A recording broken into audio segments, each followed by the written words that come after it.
आदरणीय जालिंदर गायकवाड सर यांना विनंती करतो की आपण थोडक्यात आपल्या शुभेच्छा व्यक्त कराव्यात। साहिल याचा सत्कार की तो MPSC परीक्षेमध्ये 21व्या क्रमांकाने पास झाला आणि उपसंचालक या पदी विराजमान झालेला आहे।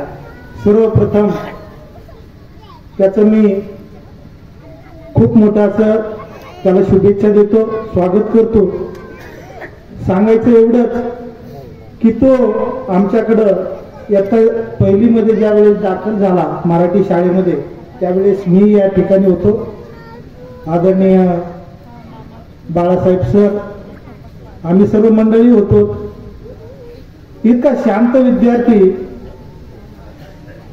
वर्गामध्ये कसली म्हणजे कोणत्याही मुलाशी त्याची जास्त बोलणं नाही, काही नाही, फक्त सांगितलेला अभ्यास तो करणार आणि काय असेल ते सारखा अभ्यास।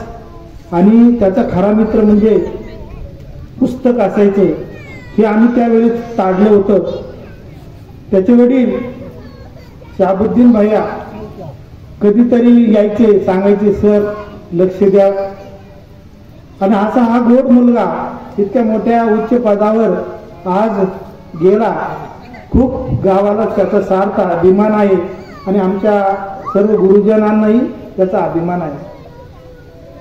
शुद्ध बीजा फुटी फळे रसाळ गोमटी आता सांगितलेल्या युक्तीप्रमाणे जर आपण भारीतला भारी जर म्हणजे कोणता आंबा लावला तर त्याला आंबाच येणार, चिंच येणार नाही। या युक्तीप्रमाणे सय्यद घराण्यावर पूर्ण गावाचं पूर्ण प्रेम आहे आणि आज त्याचं एक मोठं फळ, एक उत्कृष्ट असं उदाहरण गावाला म्हणजे साहिल या ठिकाणी भेटलेलं आहे।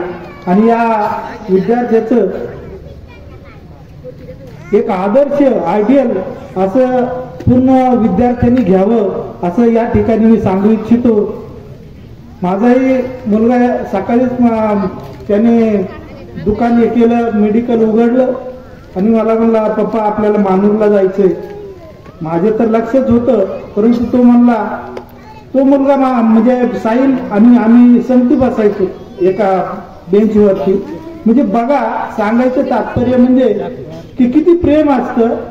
ज्ञानेन पूज्यते सर्वथा, ज्ञानाची सर्वत्र पूजा केली जाते। जो ज्ञानी आहे तो ज्ञानी माणूस कोणालाही हवासा वाटतो। वेळेला म्हणजे ज्ञानी माणसाची पूजा ही सर्वत्र केली जाते। या युक्तीप्रमाणे आज साहिल हा खूप मोठ्या अशा पदावर गेला, त्याला पुन्हा एकदा मी गोड अशा शुभेच्छा देतो। आणि तो आमच्या मराठी शाळेचा विद्यार्थी आज क्लास 1 मध्ये गेला आणि त्यावेळेस आम्ही होतो, हे सुद्धा आम्हाला एक मोठं भाग्य वाटतं। अजूनही तो आयुक्तपदी, मुख्य आयुक्तपदी जावा अशा त्याला शुभेच्छा देतो आणि या ठिकाणी माझे 2 शब्द संपवतो। जय हिंद।